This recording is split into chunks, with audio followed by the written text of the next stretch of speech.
Good morning, live from New Delhi. You're watching DT India Live, India's voice to the world. I'm Prasar Bharati. Coming up in the next 30 minutes.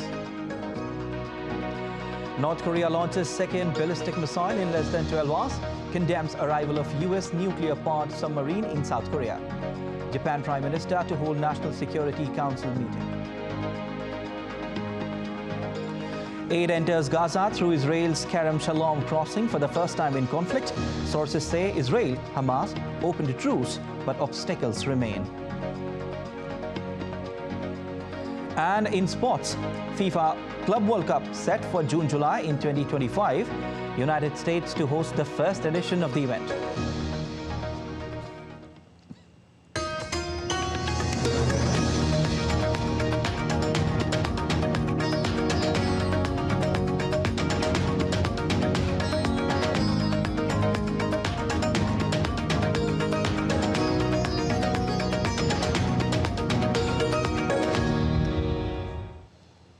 North Korea has launched a suspected short-range ballistic missile into the Sea of Japan, according to South Korea's military. They said it flew around 570 kilometers after being deployed on Sunday. This is in defense of multiple UN Security Council bans and comes as the US, Japan and South Korea begin to share real-time information about Pyongyang's missile launches as of this month. Jagriti Dave reports from Washington. These latest indications of a launch by North Korea are expected to complicate further the attempts by the United States to denuclearize the peninsula. It suggests that North Korea is willing to double down on its threats rather than view the actions by the United States, Japan and South Korea, their cooperation, as a deterrence.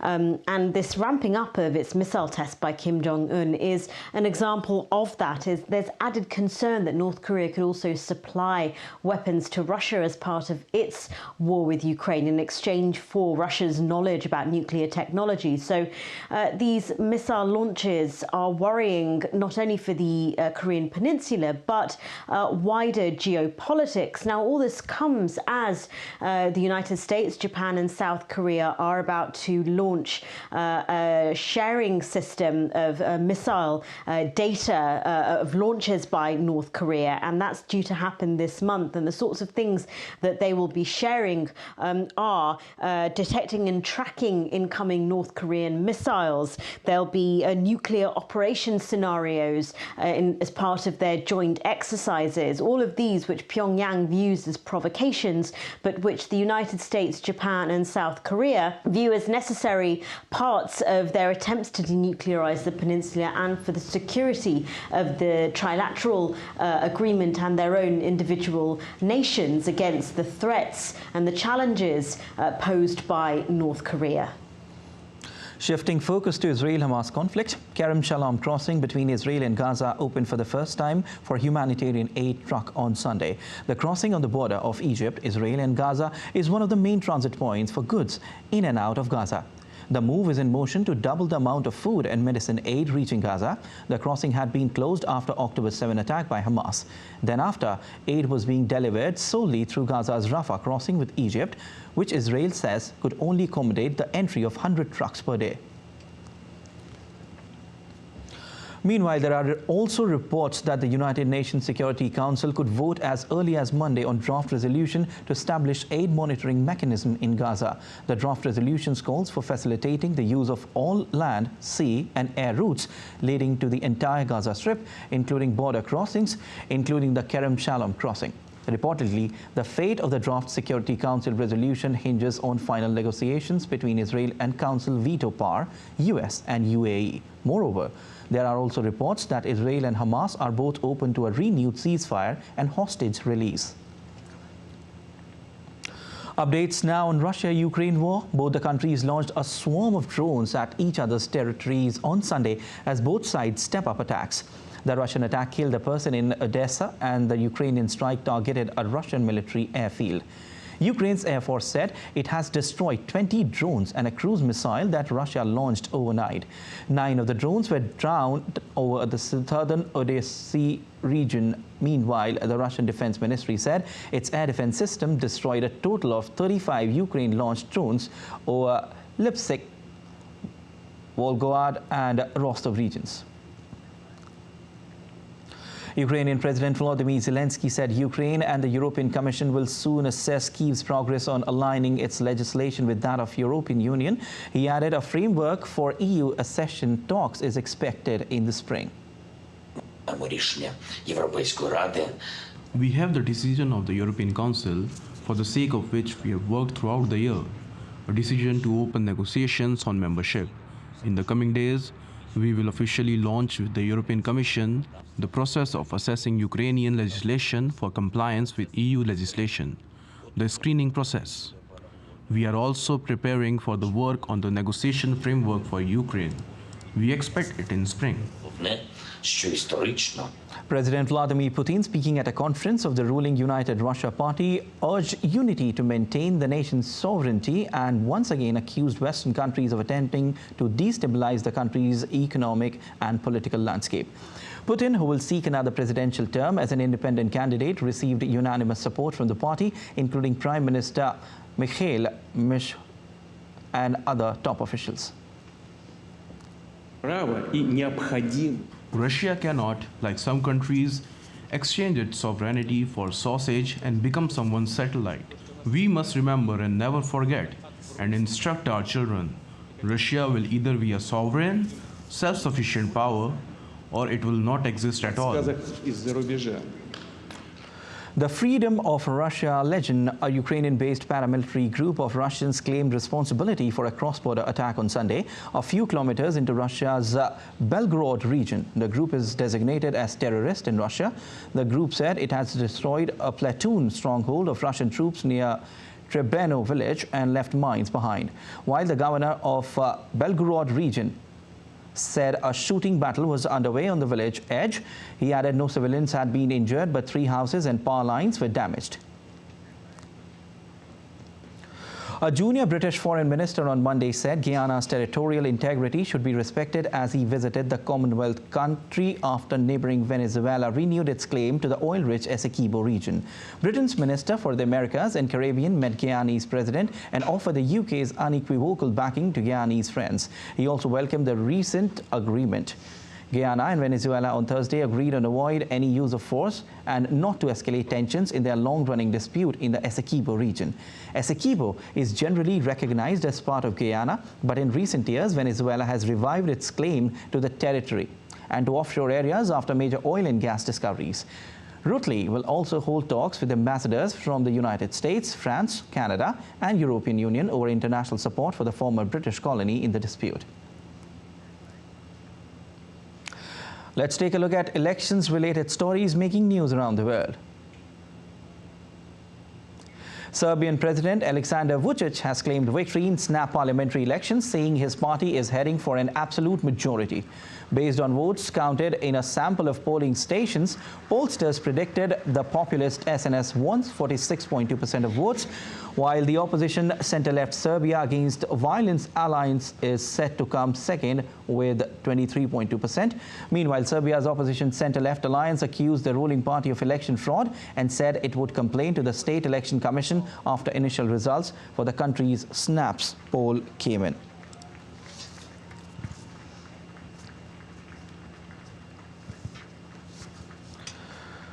Chilean voters rejected a proposed conservative constitution to replace the country's dictatorship-era charter. With 96% of votes counted late Sunday, about 55.8% had voted no to the new charter, with about 44.2% in favor. This is the second draft constitution in as many years that voters have rejected to replace its current text. But after 4 years of votes, political infighting, Chileans have been voicing mistrust and disattachment with the process. Though Egyptian authorities are yet to announce who won last week's election, Abdel Fattah el-Sisi, who is the incumbent president, is expected to win a third term. The elections happened at a time when the Middle East's most populous nation, Egypt, is in the midst of an economic crisis and experiencing the effect of the ongoing conflict between Hamas and Israel in the region. El-Sisi is a former military general who has led Egypt for the past decade with an emphasis on security over democracy, is expected to retain power. The election, which began on December 10, is Sisi's third since taking power after overthrowing Egypt's first popularly elected president, Mohammed Morsi, in 2013. Morsi won the presidency a year after toppling of long-ruling autocrat Hosni Mubarak in a popular uprising. Thousands gathered in Lubumbashi in the Democratic Republic of Congo to attend presidential candidate.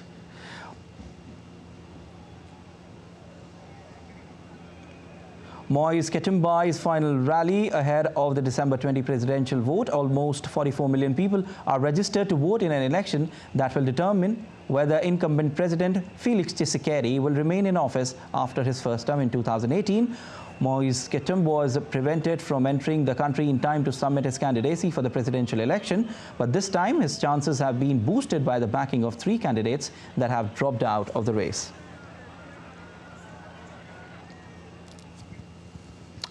Florida governor and Republican presidential candidate Ron DeSantis said that he would build a border wall if he is elected the next U.S. president in 2024. DeSantis, who spoke at a rally in Oskaloosa, Iowa, he said he would impose fee on remittances migrants sent to their countries of origin to pay for the construction of the border wall.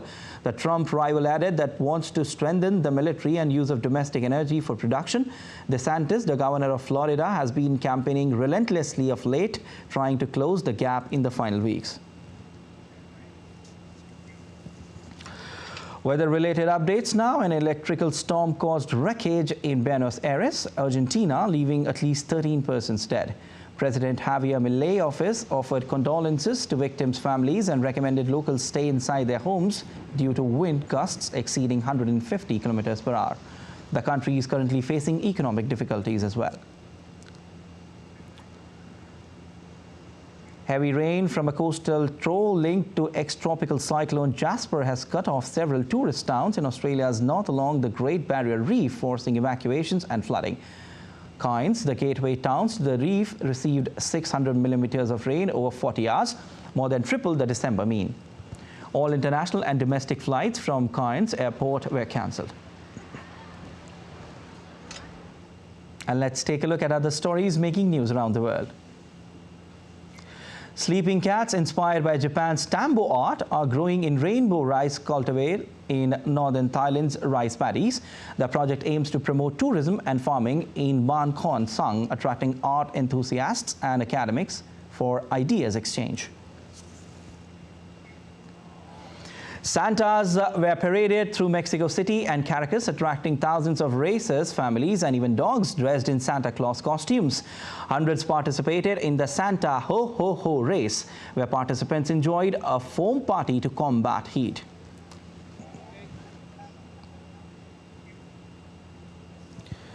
Around 100 Santa Clauses departed their sleighs for gondolas en route to Venice's canals. The event, part of Venice Lights Up Christmas program, marked the red coloration of the Grand Canal and brought joy and magic to the city.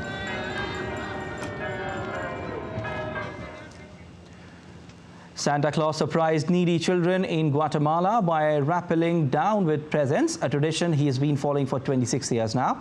The presents sourced from donation drive at fire stations were handed out in La Paz, a suburb of Guatemala City.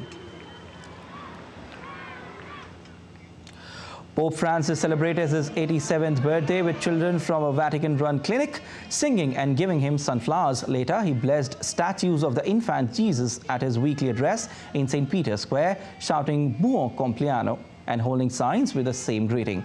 Francis was born in 1936. Well, still to come on this edition of DD India Live. Prime Minister Narendra Modi will flag off Vande Bharat Express from Varanasi to Delhi. India experiences snow in north and rain in the south, showcasing diverse weather patterns. Asian stocks got off to a cautious start on Monday amidst mixed global trends.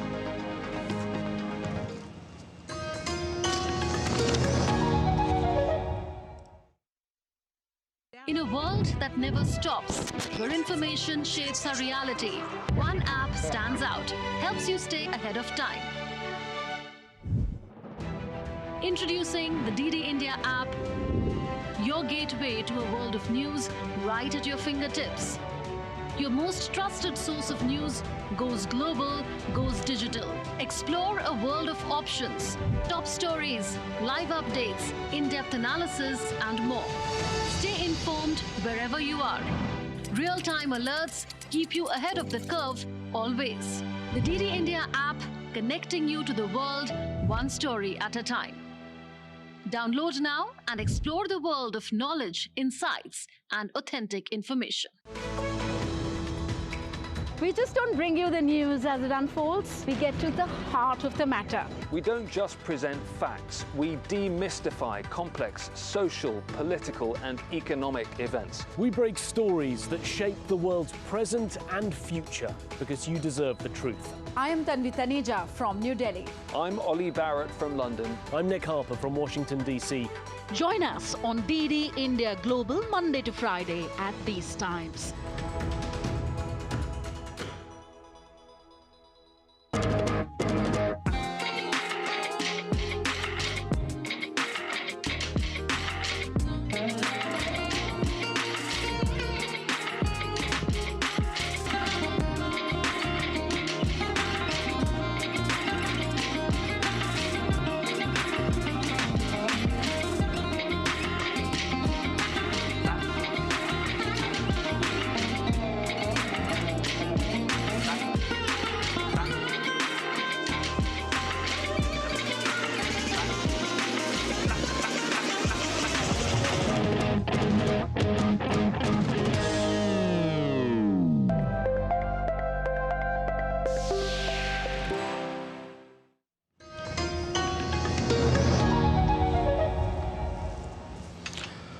You're watching DD India Live. I'm Siddharth Bharadwaj. The leaders of Japan and Philippines met on Sunday at a special summit in Tokyo. Both countries bolstered their maritime ties with the exchange of a memorandum of cooperation between the two countries' coast guards at bilateral meeting. The Philippines and Japan have started talks on a reciprocal access agreement that would allow the deployment of military forces on each other's soil amid growing tensions in the region. Japan also has maritime disputes with China. Earlier on Sunday, Japanese Prime Minister Kishida met with Thai Prime Minister after a summit with the Association of Southeast Asian Nations leaders in Tokyo. They discussed various topics ranging from security to economic cooperation. Japan is hosting a three-day special summit from December 16 to 18 that commemorates the 50 years of ties between Japan and the grouping. India's External Affairs Minister Dr. S. Jaishankar pushed for UNSC reform. Speaking at an event in South Indian city, Bengaluru, the minister said, Security Council is like an old club where there are set members who don't want to let go of the grip. The Security Council is like an old club where there are set members who don't want to let go of the grip, okay?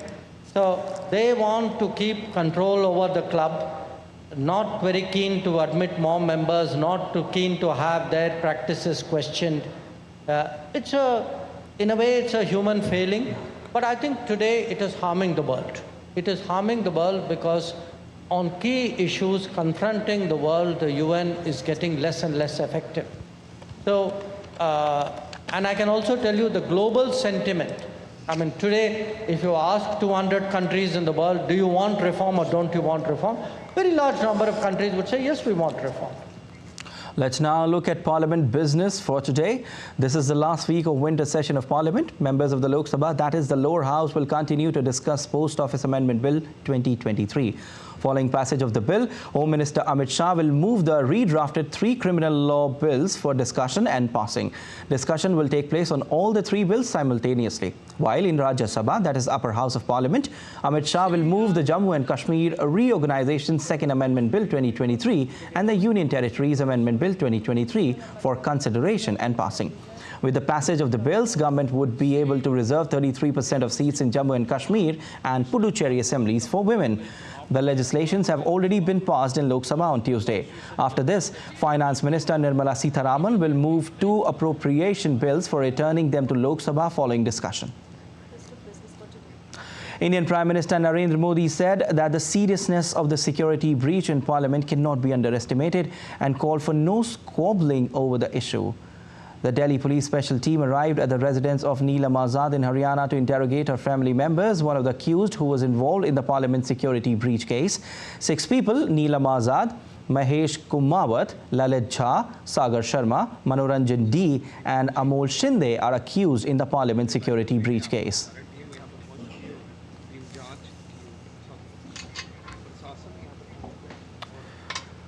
India's Prime Minister Narendra Modi will visit Swarved Mahammandir Dham in Varanasi on Monday. PM Modi will address the 98th anniversary of Vihangam Yoga. Swarved Temple of Varanasi is the world's largest meditation center. DD India correspondent Ajay Mishra took stock of this meditation center, which has taken 18 years to crystallize. Swarved Mahammandir is going to be inaugurated by Prime Minister Narendra Modi on 18th of December. You must have heard of the 4 Vedas in ancient Vedic sculpture, but Swarved is different from all. This is the place where Sadguru Maharshi Sadafal Devji Maharaj, who is known as the saint who actually propagated the idea of Vihangam Yoga in the Himalayas. He has written almost 1,337 Swarved verses engraved on this Makrana marble. You can see that these are the verses in very simple language which everyone can understand. And this is world's largest meditation center. You can see where over 20,000 people can sit together and meditate. There are also 125 petal lotus dome. Because lotus is considered as a epitome and a signature of tapasya in Sanatan Dharma. The mechanical representation of the life of Sadguru Safal Devji Maharaj is also being depicted on these beautiful walls. You can see there's a construction which is currently going on is actually started 18 years back, and the construction is still on, and you can see that it is in the final stages. And Prime Minister Narendra Modi on 18th of December will inaugurate this the 100th anniversary of this socio-culture center, which is going to be centered on the well-being of rural India, the well-being of the downtrodden, and we believe that the Prime Minister Narendra Modi once again may send a beautiful message of the social harmony from this beautiful land of Varanasi. This Swarved Mahamandir is going to be another famous epitome of Indian culture, Indian architecture and Indian ethos, apart from the Vishweshwar temple in Varanasi. With camera person Uttam Singh, Ajay Mishra, DD News, Swarved Mandir, Kashi, Varanasi. And in a first, Prime Minister reached out to people of Tamil Nadu on Monday through the new use of technology at Kashi Tamil Sangamam 2023 in Varanasi. The day saw real-time translation of Prime Minister Modi's speech through artificial intelligence in Tamil for the first time. Prime Minister reiterated its usage in future events. It was a memorable experience for those using the latest technology. How was this experience like using the artificial intelligence? Please share your experience. It was very wonderful to experience. It is very easier to communicate with people. Very good. I have actually seen in many movies like they have used a translator like this, but it's the first time I'm used to it. So it's very entertaining, and I'm very delightful that I listened in Tamil. Well, let's take a look at other stories making news today. Indian Prime Minister Narendra Modi will flag off the second Vande Bharat Express from Varanasi to New Delhi during his second-day visit to his parliamentary constituency in the Indian city of Varanasi. The new COVID subvariant JN.1 in Indian state of Kerala raises new concerns as experts say it is markedly different from prior versions. The active cases of new subvariant crosses 1,000 mark. India has become the first country in the world to demonstrate the capability of engagement of 4 aerial targets simultaneously at a range of 25 kilometers by command guidance using single firing unit. The test was conducted by the Indian Air Force using Akash weapon system. Flood-affected people in Tirunelveli district of South Indian state of Tamil Nadu moved to shelter camp after rains lashed parts of the city. Due to heavy rainfall, Tamil Nadu government declares holiday for all schools, colleges, private institutions, banks and financial institutions in 4 districts on Monday. Snow covered the picturesque town of Gulmarg in India's Jammu and Kashmir as the area saw the first snowfall of the season. The state government helped tourists and locals in removing stranded vehicles after abrupt snowfall earlier on Monday. The official also expected a fall in minimum temperatures by 2 to 4 degrees Celsius from Monday onwards. Asia's stocks got off to a cautious start on Monday in a week where Japan's central bank might edge further away from its uber-easy policies, while a key reading on US inflation is expected to underpin market pricing of interest rates cuts there. Japan's Nikkei .N225 slipped 0.8% in early trade, weighed in part by a firm yen. South Korea's main index was flat. The Bank of Japan BOJ meets Tuesday amid much chatter that it is considering how and when to move away from negative interest rates. Well, time now for sport. FIFA President Gianni Infantino said the Club World Cup plan for 2025 is set to feature 32 teams and it will be played from June 15 to July 13 in the United States, while a new Intercontinental Cup will be played annually from next year. The Council met in Jeddah to ratify the dates for the Club World Cup. It confirmed next year's Intercontinental Cup would have the UEFA Champions League winner playing a team that comes through Intercontinental playoffs. The Council also decided that Chile will host Under-20 World Cup in 2025, while Poland will host Under-20 Women's World Cup in 2026. 2025 we will have a new club competition, a competition which will crown the world champion of the club, which is the best club in the world officially, with a title and a trophy delivered by FIFA. This new competition will be called Mundial de Clubes in Spanish, and it will take place in the United States of America from the 15th of June to the 13th of July 2025. Liverpool failed to reclaim top spot as they were held to a 0-0 draw by Manchester United in the Premier League. Liverpool had been knocked out of first place by Arsenal and would have recaptured a place at the summit with a win but failed to score. Arsenal picked up a crucial 2-0 win against Brighton thanks to goals from Gabriel Jesus and Kai Havertz. A United side shorn of confidence after a miserable week held on grimy for their point, although they have now scored just once in their last 8 visits to Liverpool. The closest the host came to scoring was a Trent Alexander-Arnold, whose shot grazed the post, while Rasmus had United's best opportunity. Second place Liverpool have 38 points from 17 games, while leaders Arsenal have 39 points now. I said that after the game in the dressing room, yeah, very proud of this team. And this, we should do this more often. I said this, for instance, Newcastle was also a tough game, and there we make one mistake and we're switching off, and you concede goal. But when you stay in the game, when you are disciplined in your game plan, then finally it opens up, and then you can take your chances. All right, that's all for this edition of DD India Live, but let us know your thoughts on the news of the day. You can connect with us on Facebook, X, formerly known as Twitter, and Instagram. We'll be back with more news as it breaks here on DD India. I'm Siddharth Bharadwaj from all of us here in Delhi. Thanks for watching DD India Live.